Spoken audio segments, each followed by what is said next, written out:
이번 시간에는 우리 기출 따라잡기 문제를 같이 한번 풀어보도록 하겠습니다.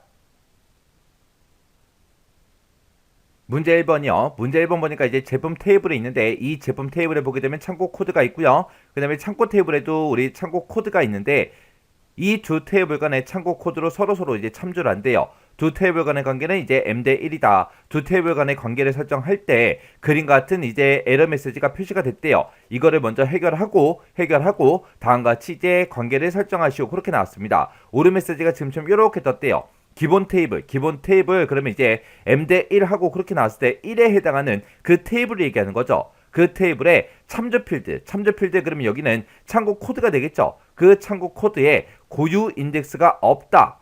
이렇게 이제 오류 메시지가 떴대요.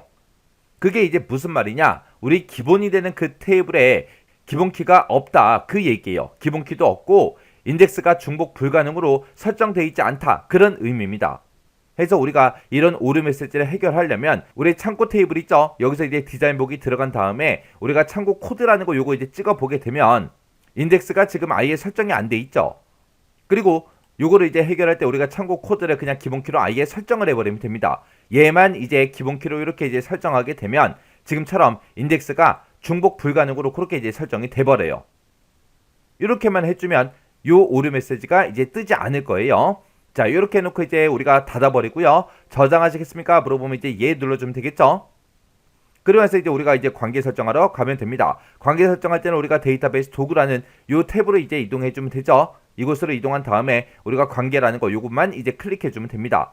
그러면 일단 우리가 제품 테이블이랑 창고 테이블 이 두 개 테이블을 먼저 추가시켜야죠. 그래서 그때 이제 마우스 오른쪽 버튼 눌러주고요. 우리가 이제 테이블 표시 요것만 이제 선택해주면 됩니다. 선택하고 나서 이제 제품 테이블 더블 클릭해주고요. 그 다음에 이제 창고 테이블도 더블 클릭이요. 그리고 나서 요 테이블 표시 대화 상자는 그냥 꺼버리면 되겠죠. 그렇게 했더니 우리가 제품 테이블과 창고 테이블이 이렇게 이제 추가가 됐습니다. 그러면 이 두 개 테이블 간에 창고 코드를 가지고 서로 참조한다 그랬으니까 창고 코드라는 요 필드 쭉 드래그해서 우리가 반대쪽 창고 코드로 갖다 놔주면 되겠죠. 그러면 이제 관계 편집하고 이렇게 이제 대화 상자가 짜잔하고 떠요.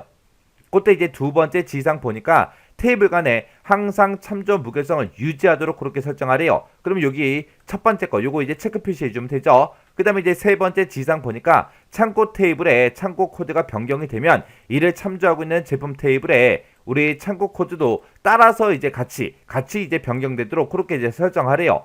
그러면 관련 필드 모드 업데이트 요거 이제 체크해주면 되겠죠. 그 다음에 이제 마지막 지상 보니까 제품 테이블에 참조하고 있는 이 창고 테이블의 레코드를 삭제할 수 없도록 삭제를 못하게 하래요.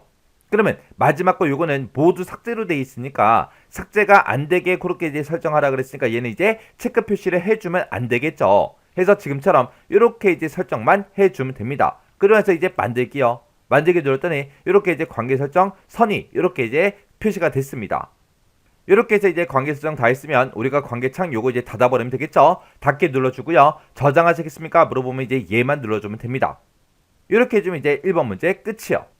문제 2번이요. 문제 2번 보니까 수강 현황이라는 그 테이블에 보게 되면 학생 번호라는 필드가 있고 그리고 상공 수강생이라는 그 테이블에 보게 되면 이제 학생 번호라는 그 필드가 있대요. 그때 수강 현황이라는 이 테이블의 학생 번호는 상공 수강생 테이블에 학생 번호 필드를 참조하는 외래키래요. 외래키. 그때 이제 수강 현황이라는 그 테이블에 학생 번호 필드를 데이터 형식과 필드 속성을 설정하시오. 그렇게 이제 나왔습니다. 자, 그럼 이제 두 개 테이블을 한번 열어보자고요. 상공 수강생에서 마우스 오른쪽 버튼 디자인 보기 열어주고요. 그 다음에 이제 수강 현황이라는 이 테이블에서 마우스 오른쪽 버튼 그리고 디자인 보기요. 그래서 수강 현황이라는 이 테이블의 학생 번호를 보니까 지금 데이터 형식이 짧은 텍스트로 그렇게 돼 있고요. 상공 수강생에 보니까 학생 번호가 일련 번호로 그렇게 이제 설정이 돼 있습니다. 그러면 지금 상공 수강생에는 지금 학생 번호가 일련 번호로 돼 있는데 지금 수강 현황에는 이 학생 번호가 짧은 텍스트 문자로 돼 있죠. 문자로 돼 있으니까 서로 호환이 안 되는 거예요. 그때 기본 키랑 외래 키는 데이터 형식이 동일하거나 아니면 호환이 돼야 돼요. 근데 지금 여기서는 짧은 텍스트고 여기서는 일련 번호로 돼 있기 때문에 서로 호환이 안 된다고요. 해서 그때 이제 데이터 형식과 필드 속성 이 두 가지를 설정하시오. 그렇게 나왔어요. 일단 우리가 상공 수강생에 우리가 학생 번호라는 이 필드를 봤을 때 데이터 형식은 일련 번호로 돼 있고요. 그때 필드 크기 보니까 정수 롱으로 그렇게 설정돼 있죠. 해서 우리 수강 현황이라는 이 테이블에 우리가 이 학생 번호를 우리가 똑같이 상공수강생처럼 똑같이 이제 일련 번호를 우리가 설정을 해주면 지금처럼 이렇게 이제 오류 메시지가 떠요. 이 일련 번호 형식은 레코드가 추가가 될 때마다 필드 값이 자동으로 이제 증가가 되죠. 1이다, 2다, 3이다, 4다 그렇게 증가가 되는데 지금 여기 보니까 이제 일단 테이블에 데이터를 입력한 후에는 필드에 추가된 데이터가 없어도 다른 필드의 데이터 형식을 일련 번호로 바꿀 수 없습니다 라고 이렇게 이제 떴어요. 그럼 일련 번호를 못 바꾼다는 그 얘기죠. 그러면 이제 우리가 일련 번호랑 호환이 되는 그 데이터 형식을 지정해야 된다 그 얘기예요. 일련 번호도 어차피 숫자기 때문에 이 학생 번호를 우리가 숫자로 바꿔주면 돼요. 숫자로 바꿔주고 필드의 크기는 정수 롱으로 그렇게 이제 설정해주면 되겠죠. 왜? 상공수강생이라는 이 테이블에서 학생 번호는 일련 번호로 돼 있고 그때 필드 크기가 정수 롱으로 돼 있기 때문에 우리가 수강 현황이라는 이 테이블의 학생 번호를 서로 이제 호환되는 그 숫자로 바꿔주고 그리고 이제 필드 크기를 우리가 정수 롱으로 이렇게만 이제 설정해주면 끝이에요. 이렇게 해놓고 이제 X 버튼만 땅 하고 눌러주면 저장하시겠습니까? 라고 물어보죠. 그러면 예 눌러주면 돼요. 그러면 데이터의 일부가 손실될 수 있습니다. 뜨죠? 그러면 그냥 예 눌러주면 됩니다. 그러면서 이제 상공수강생 요 테이블도 그냥 닫아버리면 되겠죠? 그래서 지금 이 문제를 통해서 여러분들이 기억하셔야 되는 게 일련 번호 형식이랑 우리 숫자랑 서로 호환이 된다. 그거 이제 잘 기억하셔야 돼요.